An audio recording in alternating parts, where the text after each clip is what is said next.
wanted to have their founders. They want to pound the founders in. And it's like, come on.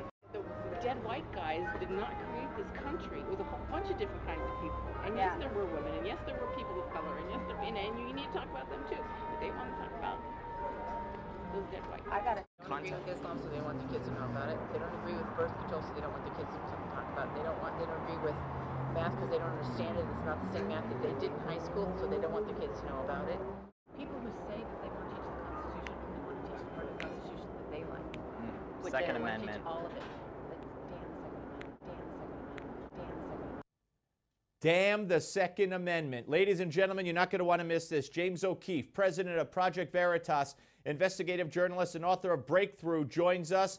James, always great to talk to you, sir. There's your book on our screen. But this is very important. You know, my son is going through this Common Core in New Jersey. And this woman, this Kim Korber, is one of the executives at National Geographic, funded by the Gates Foundation, that helped put the curriculum together for the history course in Common Core, correct?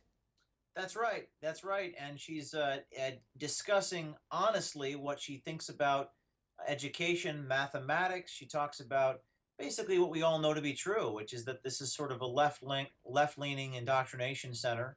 And she goes on and talks about this. And this is the third video in a series of crony capitalism, corruption, and now indoctrination in Common Core. All right. Well, you have some news to break, because just before we started this interview, you found something out about Miss Korber, didn't you?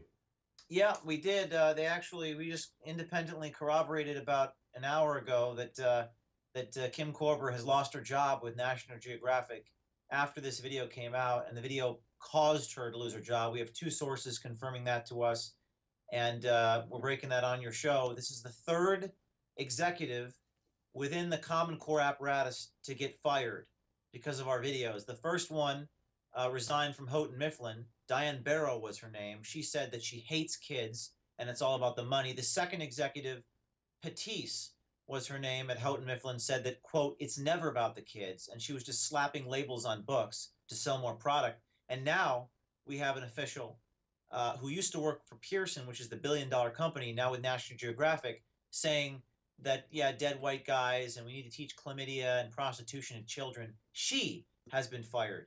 And I mean, this is breaking news. She's been fired. And we're going to get the next installment out in the next 24 to 48 hours. And let's not forget, damn the Second Amendment. Let me ask you this, because parents out there want to know, I'm a parent, how do these people get put in charge of this, of a state-run, core curriculum in the first place? How do they get put in charge? Well, that's a very interesting question. It's a very complicated subject, and because it's so complicated, people haven't really dwelled very deep into it. Common Core are standards that the federal government required the states to adopt. There is no such thing as a Common Core department. It's the federal government requiring the states to be the same.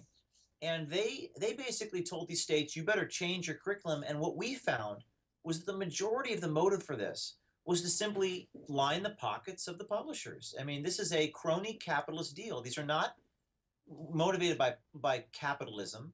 They work with taxpayer dollars to change the standards to enrich themselves. That's what we found for the most part.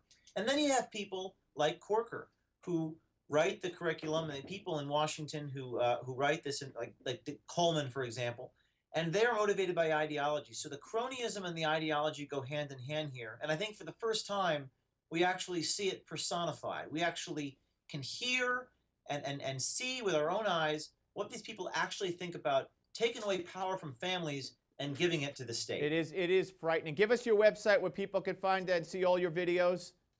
That's projectveritas.com, and her name is Korber. She worked for Pearson. She was just fired.